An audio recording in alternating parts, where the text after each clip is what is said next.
teman-teman semua, selamat datang kembali di Safari Dakwah UAS. Jangan lupa like, komen, dan subscribe. Selamat menyaksikan. Al-Quran itu ada sebuah ayat dalam surat An-Nahl. Ya gak salah saya baca.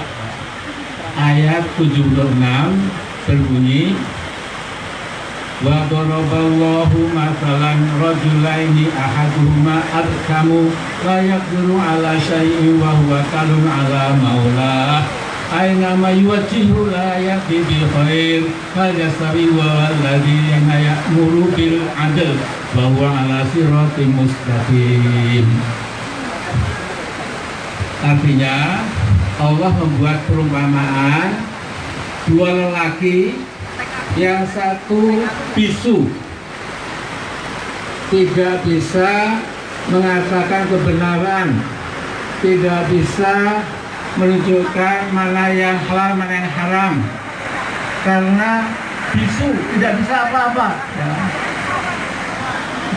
Wa huwa kalun ala maulah, dia menjadi beban bagi penanggungnya. Kemudian apakah dia sama dengan orang yang menegakkan keadilan dan dia berada di jalan yang lurus? Jadi saya melihat ada bangsa-bangsa juga, ada bangsa-bangsa tuan.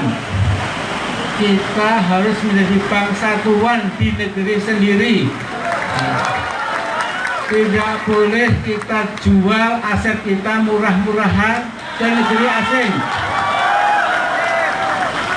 Jadi kita sekarang ini saatnya untuk menjadi bangsa yang mandiri. Bayangkan ada 3 mega project, mega scale project, namanya reklamasi Teluk Jakarta. 100 triliun, 17 pulau palsu dibangun, padahal sudah ada ribuan pulau, dibuat pulau-pulau palsu. Belum jadi apa-apa, iklannya sudah ada di Beijing, di Shenzhen, di Shanghai, di Guangdong. Ya. Untuk siapa? Bukan untuk kita, tapi untuk orang-orang itu. Dan ada proyek Mekarta, ya, 280 triliun, belum selesai. Izinnya sudah digasak tanah itu semena-mena. Karena apa? Karena kita Boeing, kita seolah-olah menjadi kacung dari negeri tirai bambu. Kemudian kereta api Cebong, cepat-cepat bohong-bohongan, ya. 97 triliun, belum selesai izinnya sudah digasak semau-maunya. Nah, ini pertanda bahwa sudah ada bagian dari kita yang menghapa kepada kepentingan asing. Ini harus kita akhiri. Karena itu Quran mengatakan, samakah orang yang merunduk kepada tuannya, yang bisu tidak bisa apa-apa, samakah dengan orang yang merdeka, yang menegakkan keadilan dan berada di jalan yang lurus. Nah, karena itu sekarang ini bicara lagi, tetapi ini ada rahasia dari Mbak Hanum. Pak, Bapak itu kalah populer dengan Rocky Gerung, Pak. Jadi Bapak nanti harus tahu diri, ya. Dan Bapak nggak di sini, Bapak di situ duduknya. Ya, saya tahu sekalian, setiap zaman mengeluarkan tokoh sendiri, ya. Saya sudah asal hampir maghrib, Pak Rocky Gerung, Pak Fadlizon, Pak Fahri Hamzah, Pak Fuad, ada macam-macam lah, ya, yang muda-muda itu, ya. Itu adalah sekarang rising star, ya. Mbak Amin sudah sepuh, tinggal Tuturi Handayani, ya. Saya kira itu dulu, pokoknya kita kerja terus, ya. Saya tahu di sini bukan pendukung Prabowo semuanya, dengarkan, ya, dan Bawaslu hati-hati jangan macam-macam, ya. Assalamualaikum warahmatullahi wabarakatuh.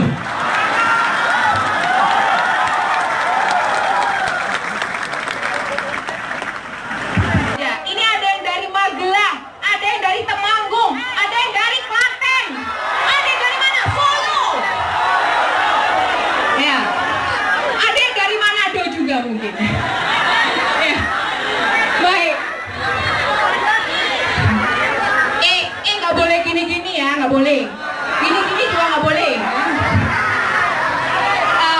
Baik, tenang dulu ya, tenang dulu. Kita tidak kampanye politik ya, kita mau kampanye akal sehat. Setuju? Oke, Prof. Rocky jadi sudah hadir di Jogja landing tadi sekitar jam 11 ya. Kira-kira bawa akal sehat kan? Penuh. Bang kasih saya akal sehat tadi. Ya, Bung Rocky, kalau kita lihat sekarang ini begitu fenomenalnya Anda, begitu fenomenalnya statement-statement Anda yang begitu sadis gitu, yang membuat orang itu benar-benar penasaran seperti apa sih pemikiran-pemikiran Bung Rocky Gerung ya. Terutama di sini karena kita berangkat dari tema berpolitik dengan akal dan nalar ya. Kalau kita berangkat dengan tema ini Bung Rocky, sesungguhnya ini tema agak jadi-jadian karena akal dan nalar itu sama-sama. Jadi redundant. Akal dan nalar juga bagian dari akal ya. Karena ini sebetulnya ada kode-kode kecil, kode-kode unik. Sesungguhnya dari huruf-huruf itu adalah penyelenggara acara hari ini. Oke. Dan di sini nggak cuma dari di mana mama? Mana ini mama? Ya. Anak milenial mana? Anak milenial. Luar biasa. Dan mari kita langsung saja dengarkan penjelasan dan juga pemaparan dari Profesor Provokator Akal Sehat Rocky Gerung. Waktu dan tempat kami persilakan. Oke, Hanum, terima kasih. Selamat sore. Assalamualaikum warahmatullahi wabarakatuh. Pak Amin, Mbak Titi, Pak Sukri. Saya ini muridnya Pak Amin Rais. Karena saya dulu sekolah pertama Fakultas Teknik, sekolah kedua Hubungan Internasional. Jadi saya baca seluruh bukunya Pak Amin Rais di tahun-tahun ya 80 awal. Salah seorang yang memulai teorisasi di dalam kuliah hubungan internasional adalah Pak Amin Rais. Saya lupa bukunya, tapi warnanya hijau di depan itu. Jadi dari awal sebetulnya tempat ini adalah tempat bertemu akal pikiran dari awal. Karena kita masuk di dalam kampus, walaupun ada banyak bangunan, ada tempat parkir lebih, tapi suasana tetap suasana kampus, ada sekolah. Jadi kita sebetulnya tidak mungkin kekurangan akal pikiran.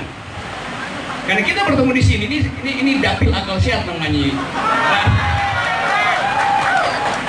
jadi kalau masih ada pendaftaran kedua, saya nyalek dari dapil akal sehat aja di sini. Dan Yogyakarta adalah tempat investasi akal sehat, bahkan jauh sebelum Indonesia merdeka. Tokoh-tokoh pergerakan datang dari sini.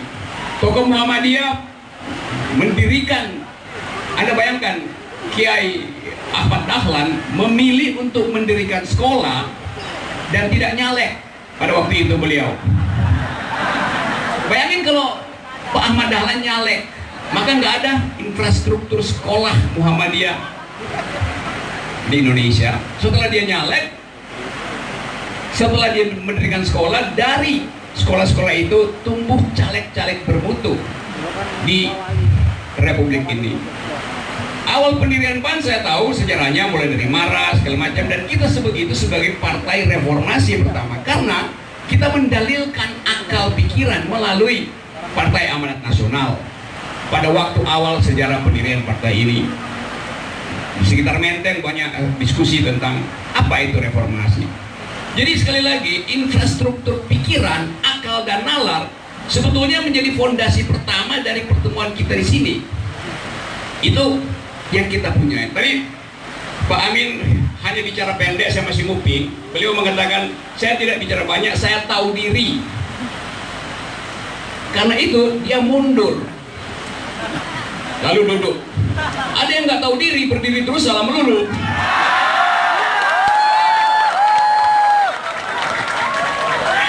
Apa namanya? Kata Bapak Pendidikan Nasional kita, Ki Hajar Dewantoro, ingarso sung tulodo Madio Mangun Karso Tutburi Handayani ngarso ing madio Mangun Karso Tutburi Handayani. Pak Amin memilih Mangunkarso di tengah dan Tuturi Handayani di belakang itu. Yang di depan Ingarso Sung Ngapusi.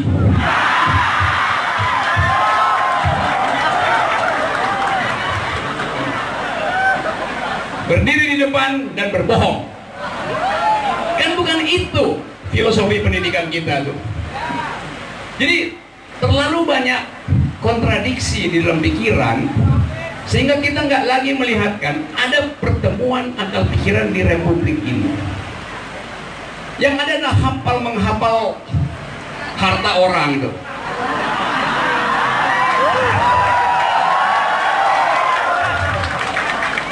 Kan itu datang dari hati yang dengki, iri segala macam, menghafal harta orang. Kan ajaib. Jangan-jangan boleh hafal juga berapa banyak cacing yang ada di tanah yang dia hafal itu tuh. Jadi kita ada di situ sehingga hoax muncul kemana-mana. Kita nggak tahu mana yang hoax, mana yang bukan. Karena memang kekuasaan ini memulai politik pagi hari dengan hoax, mengedarkan siang hari, dan bikin hoax malam hari untuk diedarkan lagi pagi hari. Jadi kita hidup dari hoax ke hoax. Dulu saya katakan bahwa kekuasaan adalah tempat paling bagus untuk menghasilkan hoax. Sekarang kita bisa nuduh apa aja tuh bisa dikoreksi nanti. Kalau saya bilang misalnya ada orang yang otaknya 2 gram, percaya nggak? Nggak percaya? Silakan timbang sendiri. Kalau nggak percaya ukur sendiri. Kalau nggak percaya timbang sendiri. Jadi itu yang terjadi asal ngomong. Dan kita sekarang ada di dalam keadaan mengalami kesulitan untuk saling bercakap-cakap sebagai warga negara karena ada monopoli kebenaran. Padahal politik seharusnya menyalurkan argumentasi seperti fungsi kampus, teman-teman. Karena itu saya nggak lagi baca koran karena soal keadilan, soal kebenaran nggak ada di headline koran. Kita mesti baca between the line, apa isi koran. Karena dikendalikan. Satu-satunya cara saya mengetahui informasi politik sekarang adalah dengan buka ikut grup WA emak-emak. Karena hanya di situ ada kejujuran, ada ekspresi terhadap keadaan. Kalau emak-emak berpolitik, dia nggak perlu diajarin tentang teori keadilan karena setiap hari dia hidup dengan ketidakadilan. Pagi-pagi emak-emak bingung, sisa uang di dompetnya cukup nggak untuk belanja makan sekeluarga sampai malam. Itu udah membingungkan dia. Kita nggak perlu ajarin keadilan pada emak-emak yang pergi ke pasar. Malam hari emak-emak masih harus berpikir cukup nggak sisa uang belanja untuk sekedar jajan buat anaknya yang masih balita. Jadi ketidakadilan itu ada di dalam pertemuan tatapan mata antar manusia. Dan kita tahu bahwa ada kecemasan, ada kegelisahan, dan lebih dari itu ada keinginan untuk perubahan. Nah, kita mungkin bisa menghentikan oposisi, menghentikan saya bicara, menghentikan Sudirman Said bicara, menghentikan Ahmad Dhani bicara, menghentikan Babe Haikal bicara. Tapi siapa yang nekat menghentikan suara keadilan dari rahim emak-emak? Di dalam pikiran emak-emak cuma ada satu, itu rahimnya harus melahirkan generasi cerdas ke depan. Itu adalah pesan dari konstitusi. Sehatkan bangsa, cerdaskan bangsa, yang seharusnya menjadi tugas dari pemerintah. Tapi mungkin tugas mulia itu dihasilkan bila sang penguasa hanya mampu menghafal. Sekarang ya itu dulu menghafal nama ikan, sekarang udah mampu menghafal luas tanah orang. Naik sedikit, pengetahuannya naik sedikit, tapi pengetahuan hafal menghafal. Ini ada apa nih? Wah, tadi saya ambil dari meja Pak Amin Rais nih. Wah, 2. Saya Saya perlu satu nggak cukup, jadi saya ambil 2 tadi.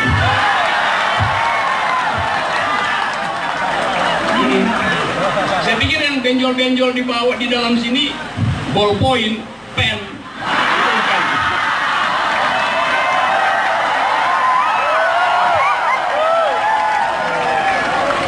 Kalau dalam teknologi sekarang, ini jeruk pun bisa jadi mikrofon.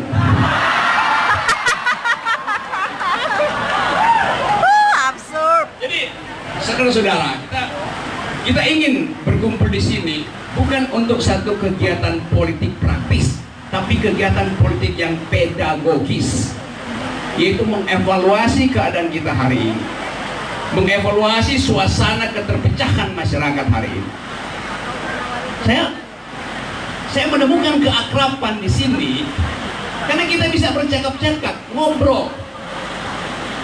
Ada satu partai yang balihonya gede-gede, itu tulisannya hadiri apel siaga pemilu, apel siaga bahasanya. Lalu tangannya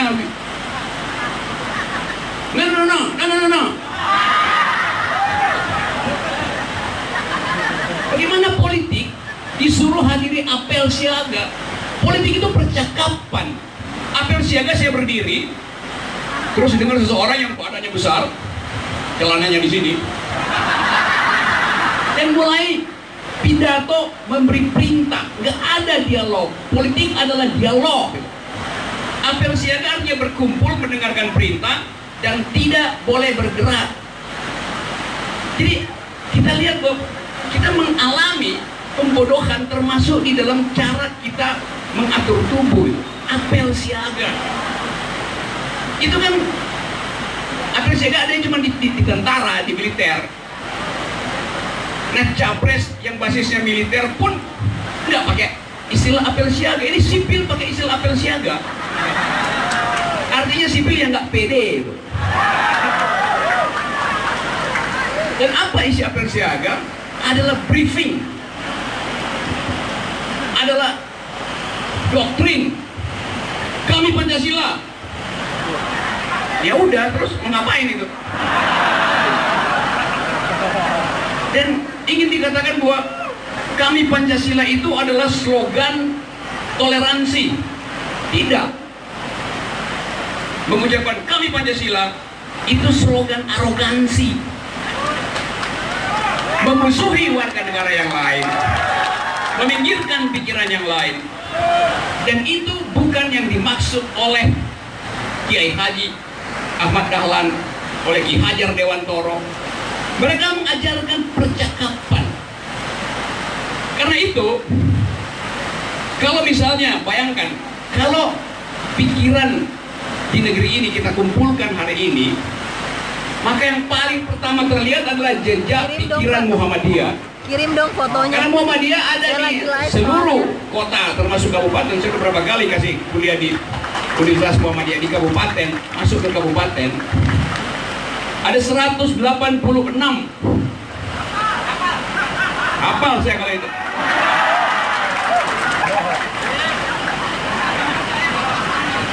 Ada yang WA. Saya hafal. Kalau urusan pendidikan saya hafal. Kalau urusan harta orang saya nggak peduli. Nggak percaya, itu sendiri. Anda bayangkan 5 juta mahasiswa plus dosen sekian ratus ribu. Kalau Muhammadiyah satu hari aja berhenti berpikir, IQ nasional drop 30%. Karena ini adalah infrastruktur demokrasi. Sekolah adalah infrastruktur demokrasi. Demokrasi itu bukan pemerintahan rakyat. Demokrasi itu a government of reason through the government by the people. Pemerintahan akal melalui pemerintahan orang. Jelas definisinya. Hanya orang yang berakal yang boleh masuk di dalam kompetisi politik. Sekarang orang gila pun diajak masuk kompetisi politik. Karena memang politik itu adalah upaya mendistribusikan keadilan, bukan mengakumulasi kekuasaan. Itu pelajaran dasar dalam ilmu politik yang bertahun-tahun diajarkan Pak Amin Rais. Politik adalah urusan mendistribusikan keadilan. Karena itu politik di abad 13-14, politik dianggap sebagai the highest of all sciences, ilmu yang tertinggi di antara ilmu-ilmu. Karena untuk mendistribusikan keadilan, kita mesti peka terhadap penderitaan orang. Dan itu rumit. Kita mesti tahu apa kebutuhannya. Kalau bikin bangunan, rumusnya sama. Bikin fondasi 4 tiang selesai. Kecuali semennya dicampur sama gabah, lalu mangkrak. Jadi yang nggak boleh mangkrak adalah akal pikiran. Yang nggak boleh mangkrak adalah jalan pikiran. Jalan tol boleh mangkrak, tapi jalan pikiran tidak boleh mangkrak. Karena negeri ini didirikan dengan cara mengaktifkan jalan pikiran. Sekarang kita tiba-tiba punya pemimpin yang bahkan tidak paham sejarah masa lalu bangsa ini, karena terus-menerus menghitung kemampuan untuk mengakumulasi kekayaan hari ini. Padahal menjadi pemimpin adalah pertama-tama dia harus punya visi akademis, visi intelektual.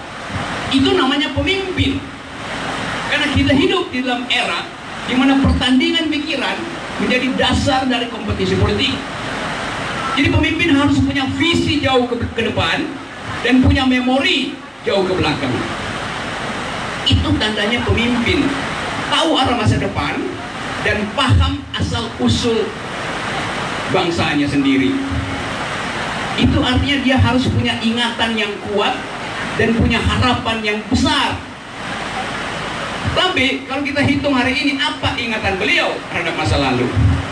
Jangankan ingatan tentang sejarah Muhammadiyah yang lebih panjang dari Republik, ingatan tahun 34, ingatan 1908, ingatan 2014 saja dia nggak punya. Dia lupa.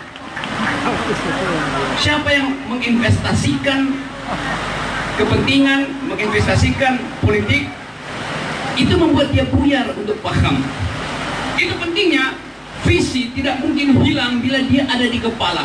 Visi itu apa yang ada di kepala, bukan apa yang dia ada di atas meja debat sebagai contekan.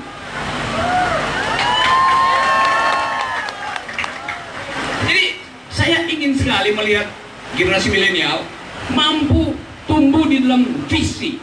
Artinya built-in di kepalanya selesai semua konsep dasar. Orang yang punya visi nggak mungkin bawa contekan.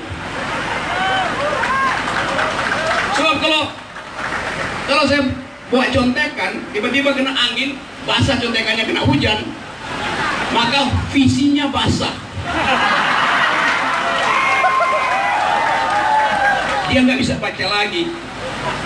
Bagaimana mungkin visi tergantung pada air hujan, kan? Karena itu penting isi kepala. Kita perlu isi kepala. Boleh merapikan rambut di bawah pohon, tapi yang perlu dirapikan lagi adalah apa yang di dalam kepala.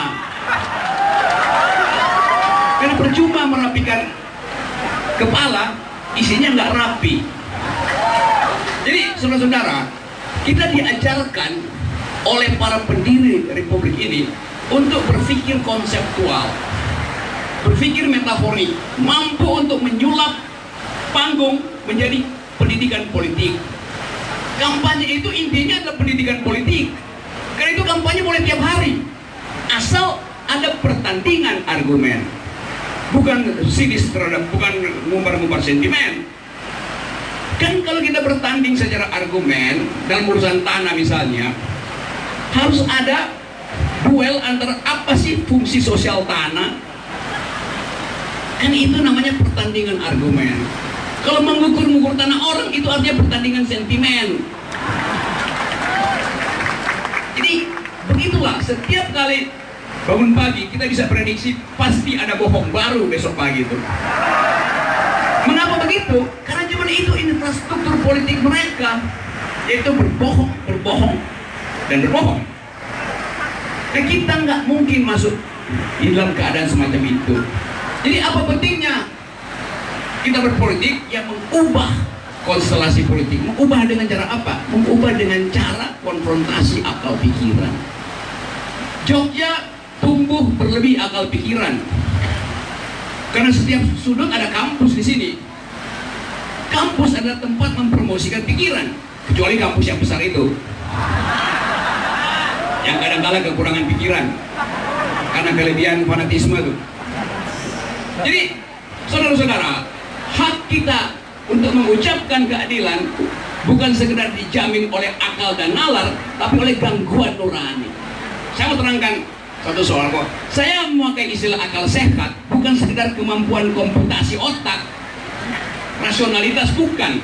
Akal itu sehat karena diganggu oleh nurani. Jadi akal itu bekerja karena ada dorongan dari dalam batin manusia. Kalau soal logika nalar itu robot pun bisa melakukan komputasi pakai algoritma. Nah, kita hari-hari ini harus juga membayangkan bahwa satu waktu kita akan hidup bersama-sama dengan robot, bukan dengan boneka ya.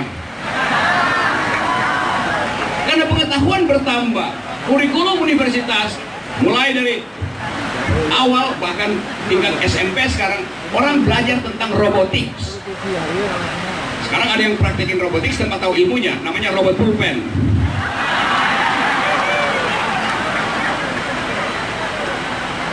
Itu yang kita inginkan.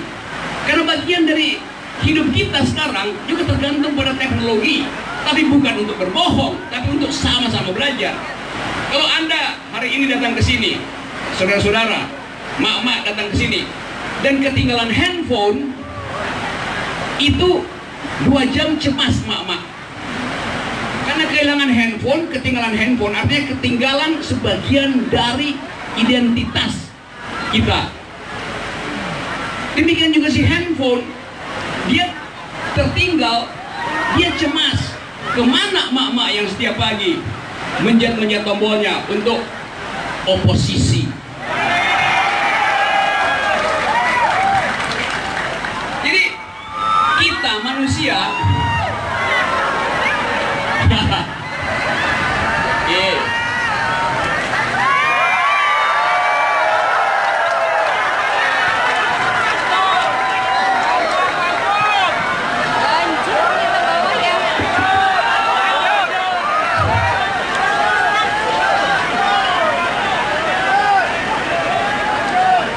saudara-saudara, saya nggak tahu ini hujannya dikirim KPU apa Bawaslu.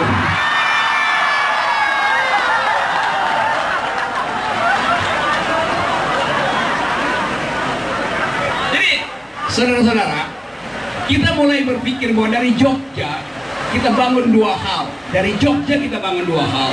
Dari Budi Mulia kita bangun 2 hal. Dari Adi TV kita bangun 2 hal. Apa 2 hal itu? Pertama adalah infrastruktur keadilan. Yang kedua adalah infrastruktur pemikiran. Adil dan berpikir.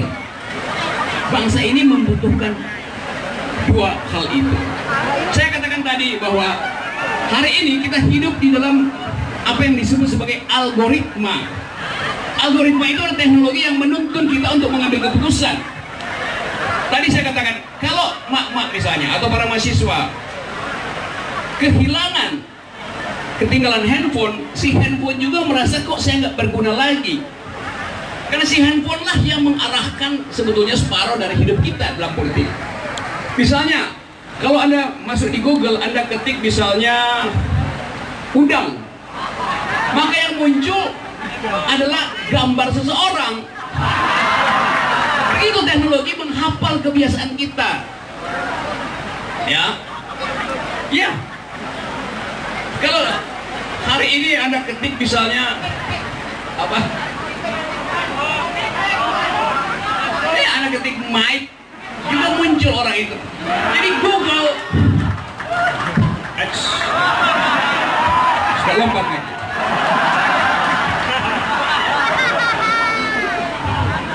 Orang kalau terlalu bohong, akhirnya dia ditegur oleh Mike-nya sendiri.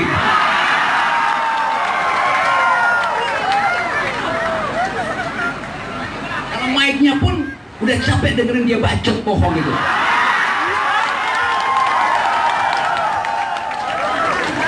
Nah, saya setiap minggu ada di 2-3 universitas di daerah. Jadi saya merasakan detak jantung perubahan, terutama di kampus. Jadi kalau hari ini Anda survei misalnya, Anda akan kaget bahwa selisihnya tinggal sedikit. Pertandanya adalah ada kegelisahan di depan Monas.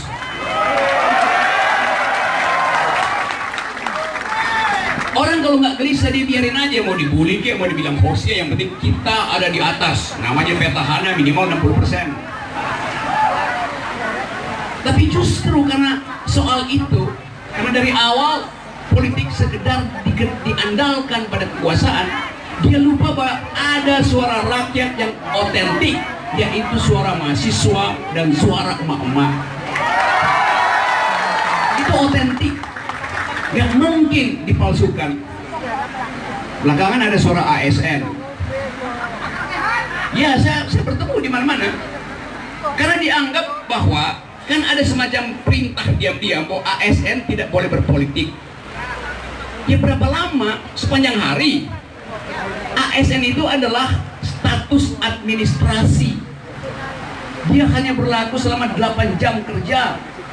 Karena itu aturan internasional. ILO akan marah kalau ASN 24 jam nggak boleh berpolitik. Karena dia tidak berpolitik, karena dia melayani publik selama 8 jam. Birokrasi bekerja 8 jam. Setelah itu, pasti dia berpolitik. Kalau ada seorang ASN, guru misalnya di sekolah negeri, jam 5 dia pulang, habis maghrib, di meja makan, dia berdiskusi dengan suaminya. Dia bertanya pada suaminya, cukup nggak tabungan kita 2 bulan ke depan? Mengingat tahun politik, segala sesuatu menjadi tidak pasti. Pertanyaan dia ada pertanyaan politis, karena dia bertanya tentang harga bahan kebutuhan pokok. Jadi politik itu aja di meja makan keluarga, yang nggak mungkin dihalangi oleh Bawasri, Badan Pengawas Jari. Karena begitulah politik. Kita hidup terus-menerus dengan kebijakan publik, maka setiap warga negara juga melakukan evaluasi terhadap kebijakan itu. Jadi pertama-tama kita adalah warga negara, baru kita punya profesi, ASN, segala macam. Nah, kalau kita kasih kritik pada pemerintah, justru karena kita menginginkan ada perubahan kebijakan. Karena ini bukan sekedar menyangkut statistik, tapi nasib orang kecil. 2 bulan lalu saya di Banyuwangi, di bandara di stop oleh seorang petani sawit dari Palembang yang mensekolahkan 3 anaknya di Jember. Dia bilang, Pak Rocky walaupun sibuk harus dengar keluhan saya. Saya agak jengkel, saya pikir dia orang partai. Karena biasa orang partai sebelah sana kan suka maksa-maksa tuh. Menyapa saya punya problem tentang keadilan. Dia pakai istilah keadilan, maka saya tahu dia pasti tidak pernah masuk istana atau diundang ke istana. Dan benar dia bercerita begini, Pak Rocky, tolong kasih saya alasan. Kenapa Pak? Karena saya harus bawa pulang 2 dari 3 anak saya kembali ke Palembang. Karena waktu saya sekolahkan 3 anak saya ke Jember, ke Jawa Timur, harga sawit itu Rp3.000. Sekarang tinggal Rp700. Bagi pemerintah itu cuma soal harga sekian. Tapi bagi dia itu adalah hidup matinya. Maka saya mulai berpikir, bayangkan misalnya si bapak ini berhenti setelah turun pesawat 2 kali. Naik pesawat pasti kan dari Palembang ke Jakarta Banyuwangi. Bayangkan di pesawat kegelisahan apa yang dia pikirkan sehingga dia mesti, kebetulan dia ketemu saya. Lebih dari itu, saya membayangkan bahwa sebelum dia tiba di Banyuwangi, malam sebelumnya dia pasti tangis-tangisan dengan istrinya. Karena istrinya pasti akan bilang jangan dibawa pulang, malu nanti. Malu buat siapa? Malu buat komunitas mahasiswa di Jember yang tiba-tiba dua anaknya bilang kami harus pulang karena nggak bisa bayar uang kuliah. Malu ketika dua anaknya ini tiba di Palembang dan harus menerangkan kenapa balik sekolah. Apa nggak cukup pinter sehingga DO? Padahal karena harga sawit yang jadi dasar perencanaan sosial dia mengalami kemerosotan karena kebijakan publik yang tidak memproteksi dasar hidup manusia. Jadi soal harga sawit itu bukan sekedar harga internasional, tapi harga diri seorang manusia. Harga diri. Si anaknya nggak tahu mau ngomong apa nanti ke teman asal kosnya di Jember karena dia mesti pulang. Jadi ini dulu perkaranya. Keadilan itu bukan apa yang ditampilkan di statistik, tapi apa yang dirasakan karena pertemuan antar warga negara. Saya sama warga negara dengan dia. Mungkin kalau dia melapor ke dinas sosial, cuma dibilang ya udah anak kamu udah nanti masukin panti sosial supaya nggak jadi pengemis di Jember. Kan itu penyelesaian birokratik, bukan sens keadilan yang ditumbuhkan. 2 minggu lalu saya ketemu dengan 1000 dokter di Surabaya mengeluhkan tentang BPJS. Dan saya tahu Muhammadiyah punya tagihan 700 miliar ke BPJS. Dokternya mengeluh karena dia cuma dibayar 9.000 rupiah per visitasi. Jadi bayangin kalau dia bekerja 10 jam aja overtime, 10 kali 9.000 rupiah, 90.000 rupiah. Satu pasien, dari 10 pasien kalau dia periksa lengkap, dia cuma bawa pulang 90.000 rupiah. Ada satu dokter ahli anestesi lagi S2, akhirnya dia bilang saya mungkin mau berhenti kuliah karena nggak mampu lagi bayar uang kuliah. Karena nggak dibayar oleh BPJS rumah sakitnya, dan dia akibatnya tidak punya tabungan untuk meneruskan kuliah. Padahal dia ahli anestesi. Jadi berapa banyak pasien yang akan menderita kesakitan ketika dioperasi karena dokter anestesi tak mampu lagi masuk ruang praktek karena dia mesti cari pekerjaan di luar. Berapa yang putus sekolah? Jadi 9.000 rupiah itu bukan sekedar nominalnya, tapi 9.000 rupiah yang diperoleh oleh seorang dokter. Itu artinya si dokter tidak bisa lagi kasih tips pada perawatnya pulang malam. Si perawat tidak bisa kasih lagi uang jajan buat anaknya besok pagi. Itu rantai ketidakadilan. Jadi kalau kita ngoceh-ngoceh itu dalam rangka untuk membohongi hati nurani rakyat manusia. Saya dengar terus-menerus Pak Amin mengucapkan itu sebagai himbauan normatif karena beliau tahu tentang sejarah negeri ini, sejarah perjuangan republik, kombinasi antara kekuatan pikiran dan perjuangan bersenjata. Nah kita di sini seolah hendak dihapus sejarah itu dengan hanya mengatakan kalau tidak 2 periode maka Pancasila akan menjadi lumpuh dan hilang. Jadi Pancasila diasuransikan pada 2 periode beliau. Apa nggak ngaco tuh? Nah teman-teman semua, oh udah lama sekali saya bicara.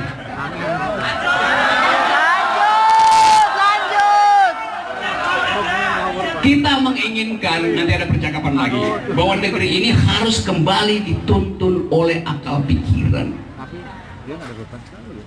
Satu waktu di abad 18 ada seorang wartawan tanya pada seorang filsuf Prancis namanya Jean-Jacques Rousseau. Yang nonton Dia tanya begini, Pak Rousseau, Profesor Rousseau, apa penyebab runtuhnya Romawi? Romawi itu kerajaan besar yang di tahun 100 abad pertama akhirnya runtuh. Kata Jean-Jacques Rousseau, demokrasi itu ibarat buah, sangat bagus buat pencernaan, tetapi hanya lambung yang sehat yang mampu mencernanya. Pertanyaan kita, lambung macam apa yang ada di depan Monas sehingga gagal untuk mencerna buah demokrasi itu? Itu dari sejarah. Karena itu, kalau saya terus dituduh sebagai pro Prabowo, saya bilang enggak, saya nggak pro Prabowo.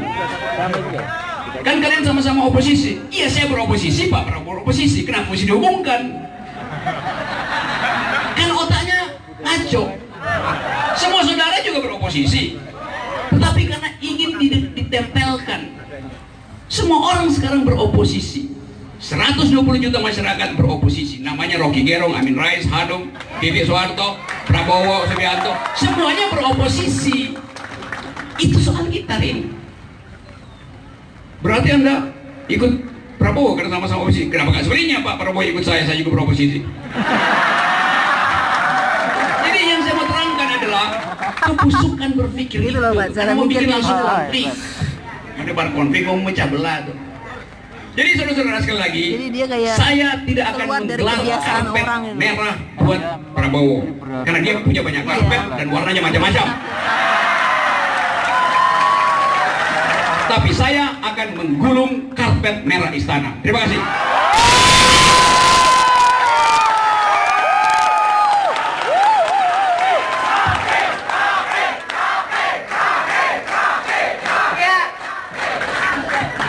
Ya, selepas hujan reda, pas sekali dengan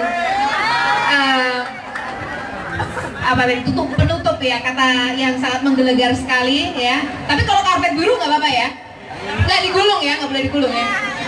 Ya, ini karpet akal sehat ya. Baik, kita akan buka sesi tanya jawab, nggak apa-apa ya, Pak Rocky, sampai nanti maghrib nggak apa-apa ya. Iya. Oke, pertanyaan saya, siapa yang mau bertanya? Ya. Coba ditunjuk. Waduh, ganas-ganas nih semua ya. Wah. Ya. Aduh. Oke, yang paling dekat dulu ya, paling dekat. Ya, ini nih, yang bajunya merah. Bismillahirrahmanirrahim. Assalamualaikum warahmatullahi wabarakatuh. Alhamdulillahirabbil alamin. Ala kulli hal. Saya mau tanya kepada Om Rocky. Tanya ke Om Rocky, kayak manggil Stallone aja. Oke. Nama saya Kamadatu. Kamadatu ya? Iya, Kamadatu. Nama saya Kamadatu. Saya dulu saya sekarang sekolah di Man 1 Yogyakarta. Saya adik kelasnya Pak Mahfud MD. Oke. Gini aja, langsung aja ya. Saya lihat di episode ILC tanggal 12 Februari kemarin tentang potret hukum Indonesia. Waktu itu Om Rocky menjelaskan tentang potret hukum Indonesia saat ini mengalami black market of justice. Black market. Di situ ada dua hal yang muncul dalam diri saya.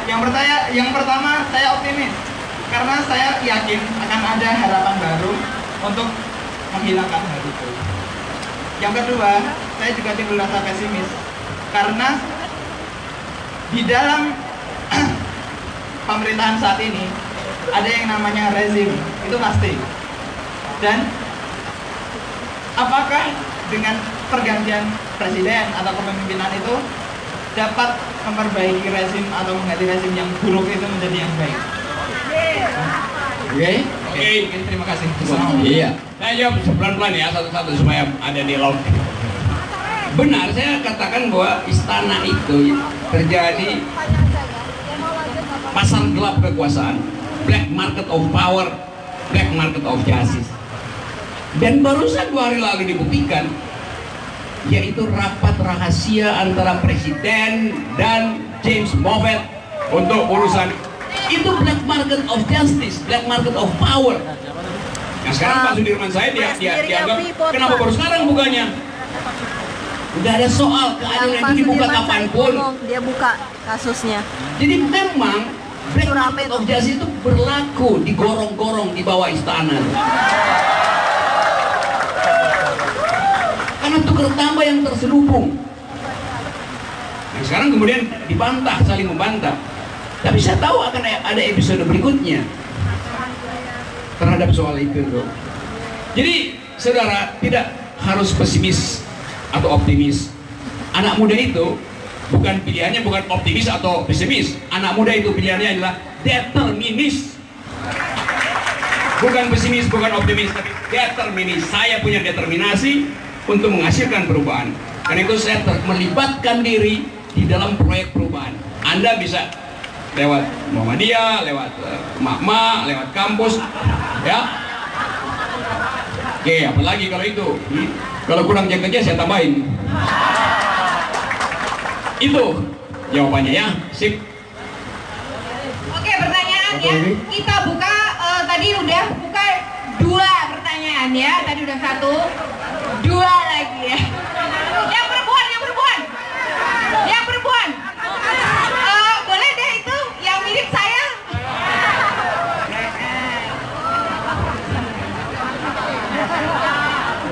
Assalamualaikum warahmatullahi wabarakatuh. Bung Rocky, nama saya Tasmin Fauzia. Saya seorang emak-emak beranak 2. Dan saya merasakan begitu mahalnya sekarang seluruh barang-barang bahan pokok. Oke. Semangat!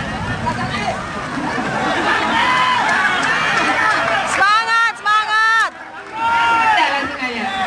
Nomor 1, Mbak. Saya mau tanya sama Bang Rocky.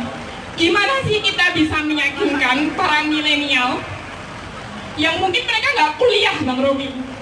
Jadi mereka hanya attached to sosmed, which is there are so many hoaxes over there, kan? Dan gimana kita meyakinkan mereka gitu saja dalam kurun waktu mungkin 1,5 bulan? Apakah itu mungkin? Is that possible? Kemudian second question saya akan bertanya kepada Pak Amin Rais. Pak, di luar sana banyak sekali orang-orang yang S2, S3, ya, banyak juga yang ustadz ulama. Tapi dengan pendidikan mereka, kenapa sih kok mereka bisa-bisanya seperti tanda kutip ya Pak ya, munafik menjual agama? Berarti. Nah itu Nanya ke Bapak. saya nggak habis pikir, itu sudah nggak bisa lagi dinalar dengan akal sehat. Gimana Pak penjelasan ini gitu loh? Itu saja. Terima kasih. Assalamualaikum warahmatullahi wabarakatuh. Oke. Berat. Tadi apa yang pertama ya? Ini yang pertama. Bukan. Yang pertama. Oh tadi udah ya.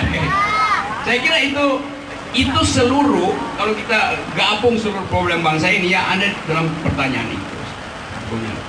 Saya jawab secara historis ya. Kecemasan yang sama juga pernah ditanyakan oleh publik dunia dalam bentuk lain. Mengapa Eropa pernah masuk di dalam jebakan kedunguan, kebodohan, sehingga terjadi rasisme segala macam di situ selama abad 1920, rentetan kekejaman perang di situ.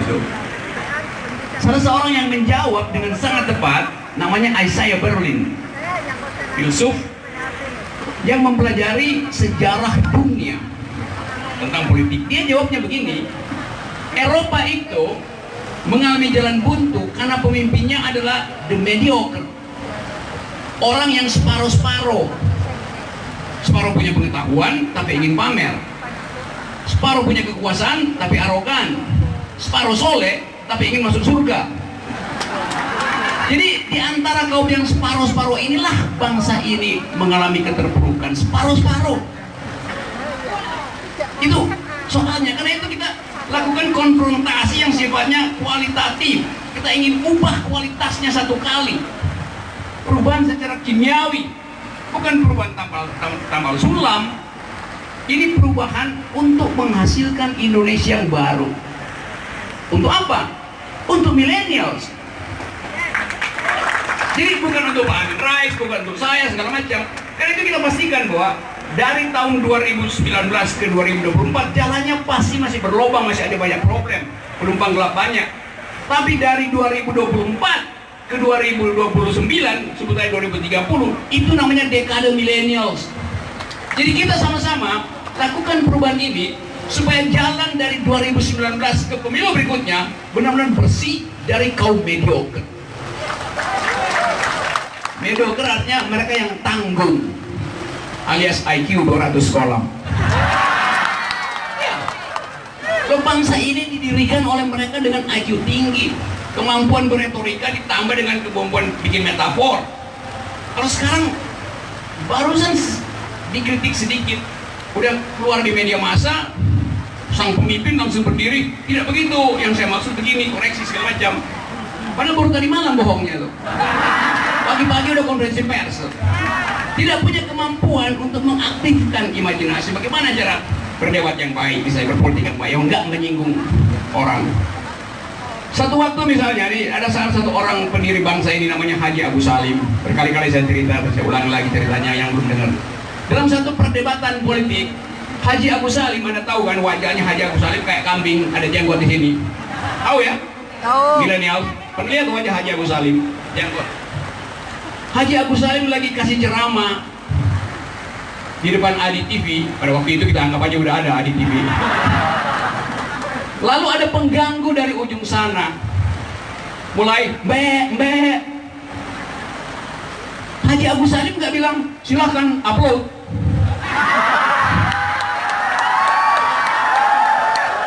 Haji Agus Salim bilang begini, saudara-saudara panitia, setahu saya diundang di forum manusia, mengapa ada binatang di ujung sana? Itu datang dari kecerdasan. Kan begitu kita inginkan kan? Sehingga si makhluk pengganggu tadi diam-diam dia pulang sebelum sempat mendownload Aqua.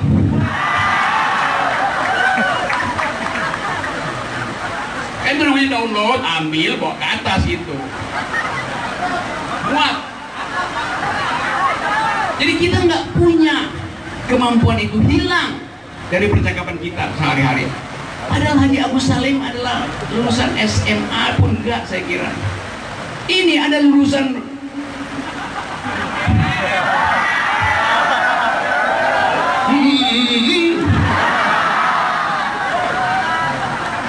Jadi kita perlu ganti akal.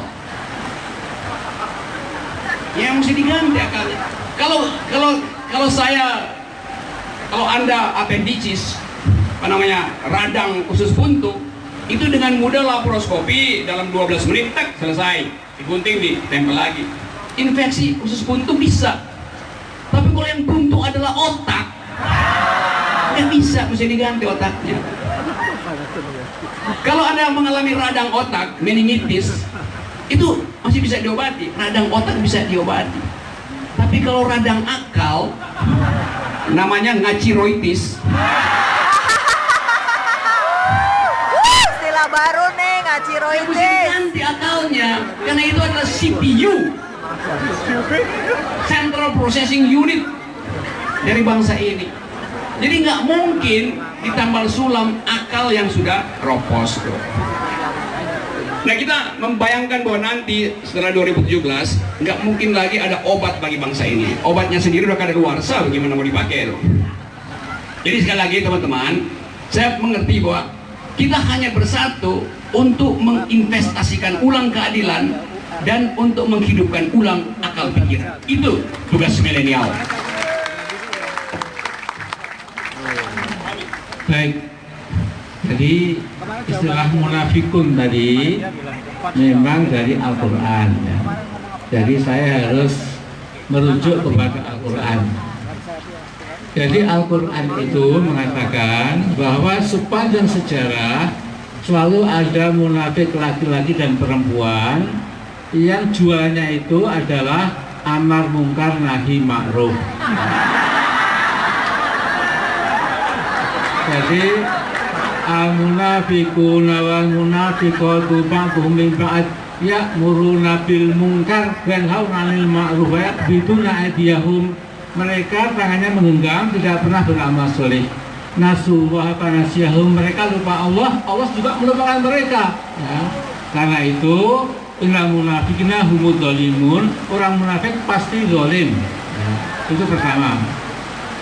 Kemudian ciri orang munafik itu ada 3 atau 4 ya. Yang 3 mengatakan cirinya kalau bicara bohong, kalau janji engkar, Kalau dikasih amanat khianat. Yang keempat itu hadisnya juga sahih, wa idza khasama ghadara. Kalau sedang bertanding, sedang berlomba menggunakan cara yang keji, ghadara. Nah, sekarang maksudnya mengapa ada orang pinter, kadang-kadang profesor buta, kadang-kadang mungkin kiai, mungkin kadang-kadang ada orang UGM dan lain-lain ya. Kok bisa-bisanya ya akasiatnya tidak murub ya. Jadi nalar itu dari kata nador ya. Nador itu dari kata Al-Quran, afalat tandur, mengapa tidak gunakan nalar dan lain-lain ya. Jadi jawaban saya nanti kita selesaikan di rumah lebih jelas ya, bahwa yang penting jangan jadi orang munafik karena bahaya sekali. Wa'adallahul munafiqina wal munafiqat wal kuffarona jahannam. Allah telah berjanji pasti akan memasukkan munafik perempuan laki-laki dan orang kafir ke neraka jahanam. Ya.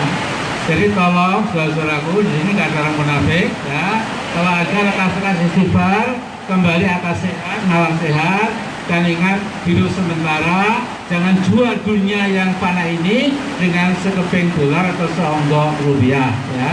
Saya kira itu saja, terima kasih.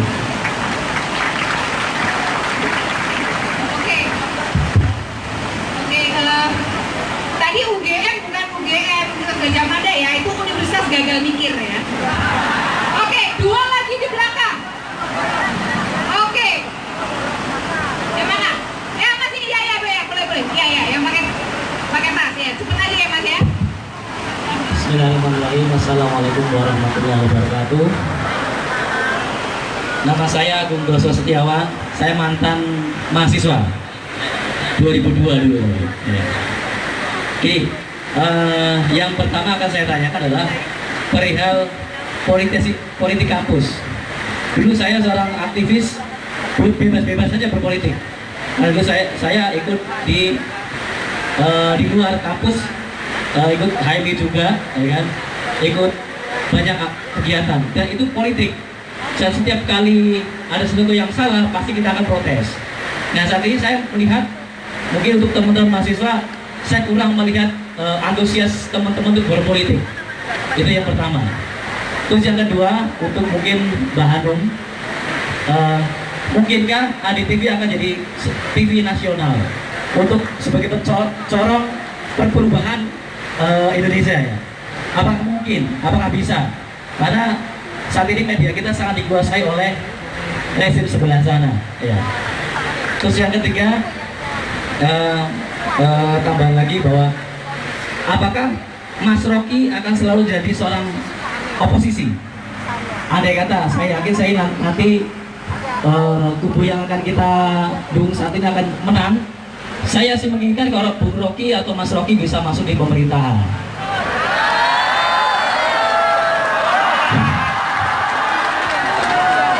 Saya minta, salah satu pengagum Refli Harun. Beliau pernah menjabat seorang komisaris di BUMN, tapi idealisme tidak pernah surut. Ketika ada yang salah, dia pasti akan menyampaikan yang salah. Tapi memang sekarang juga sudah dicopot juga jabatannya. Gitu. Nah, ini saya mengatakan, apakah Bung Rocky atau Mas Rocky akan selalu jadi oposisi pemerintah besok, ataukah akan bersedia masuk di pemerintahan? Terima kasih. Assalamualaikum warahmatullahi wabarakatuh. Ya. Pertanyaan untuk saya, biar saya wakilkan ke Bung Rocky jawab ya. Iya, saya punya prinsip, saya nggak suka didikte karena saya nggak mau mendikte gitu. Jadi kalau saudara tidak tanyakan, mungkin ada yang akan terjadi. Tapi karena justru saudara tanyakan, maka saya tidak ingin melayani soal semacam itu. Karena gini ya, seluruh energi bangsa ini hari ini kita pakai untuk menggulung karpet istana, bukan menghitung-hitung ada berapa kursi baru di istana nanti itu. Itu otaknya mesti begitu. Jadi kalau hari ini Anda bikin kalkulasi, aduh, kalau saya rektor saya kasih nilai Anda A- itu. Memang bagus, A untuk pengetahuan, minus untuk kelakuan. Kan itu nggak boleh diucapkan di dalam wilayah ini. Kan nanti mama akan bilang, terus kami apa? Bagaimana dijawab? Jadi saya ingin energi hari ini 50 hari ke depan, seluruh energi fokus untuk menggulung karpet yang udah bau. Ya. Dan Anda akan kaget nanti. Bukan sih karpetnya kotor, begitu Anda gulung, di bawah karpet itu sebetulnya kolam butek yang ditutup-tutupi selama ini. Itu yang saya sebut sebagai the black market of justice under the carpet. Raksnya itu virus, tapi merahnya merah pucat. Merah tapi udah pucat karena ketakutan. Pak Amin sekarang mau masuk ke aktivis. Kalau begitu jangan bilang saya pernah jadi aktivis. Kamu mesti bilang saya sekarang pasifis. Kalau pasifis ngapain ada di sini? Jadi saya tahu Anda aktivis. Kenapa? Karena Anda ada di sini. Buat apa? Buat mengaktifkan akal sehat. Jadi cuman itu kemampuan kita hari ini. Karena itu saya ingin agar supaya percakapan akal sehat di ruangan ini, di aula ini, di alun-alun ini, saya sebut ini alun-alun ya. Alun-alun Amin Rais, AAR, alun-alun akal sehat. Yang kita bicarakan di alun-alun ini tidak boleh sekedar beredar di antara WA grup saudara-saudara. Karena kita saling tahu. Tapi pembicaraan kita di sini, suasana kita di sini harus jadi pembicaraan dan suasana yang sejenis di pos ronda di daerah saudara, di pasar-pasar tradisional, di pusat-pusat nelayan, supaya ada belusukan akal sehat. Kita semua ini lagi belusukan akal sehat. Jadi jangan hitung kekuasaan nanti. Saya larang sejak hari ini saudara bicara tentang nanti Anda mau apa, mau dapat apa, itu enggak. Tugas kita sama-sama adalah menggulung akal bulus. Menggulung akal bulus. Ya. Pertanyaan terakhir ya, pertanyaan terakhir. Dari belakang sendiri. Cewek yang cewek. Jadi dua dan dua perempuan, dua laki-laki. Bayang ya kerudung paling wakili yang berada di belakang. Biar kita fair. Pertanyaan terakhir ya.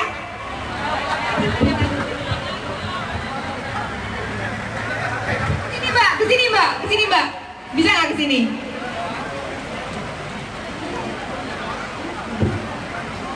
Ini mama milenial, sini mbak. Assalamualaikum warahmatullahi wabarakatuh. Saya Dayu Abrani, mahasiswa dari Palembang. Mendengar tadi emak-emak yang menangis, saya jadi ingat dengan orang tua saya yang sekarang harga diskusi kita pada sore hari ini. Ya.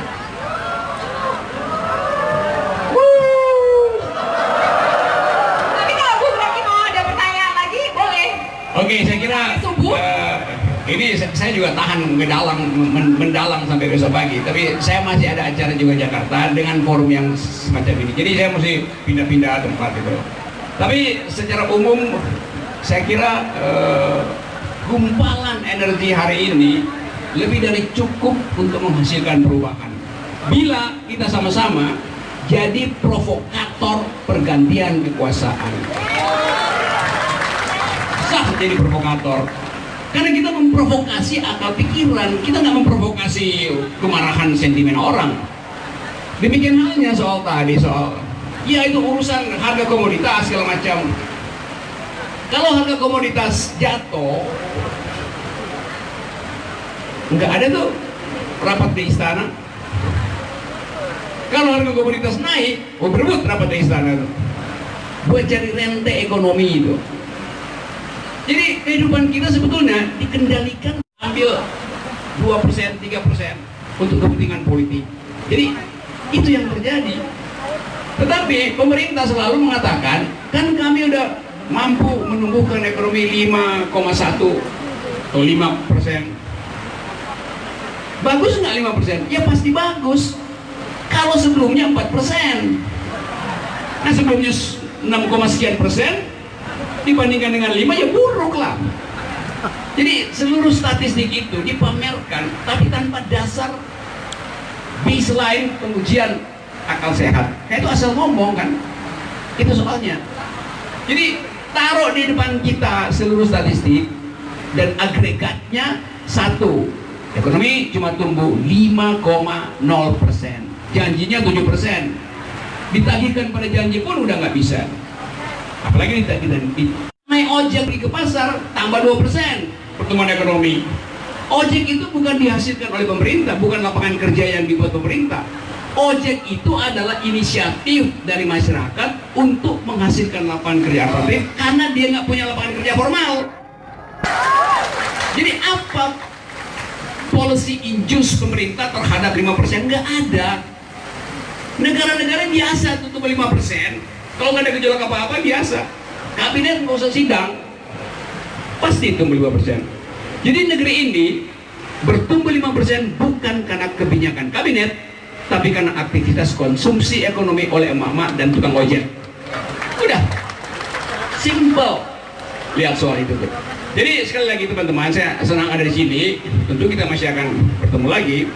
Tetapi saya ingatkan bahwa kadangkala kita masuk di dalam, seringkali juga ada semacam kecemasan, gelisah, bisa enggak kita memenangkan pertarungan ini? Harus bisa.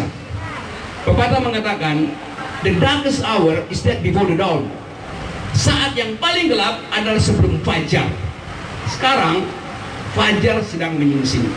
Dan kita pastikan bahwa fajar yang terbit hari ini besok pagi tidak akan tenggelam sampai 17 April 2019. Terima kasih.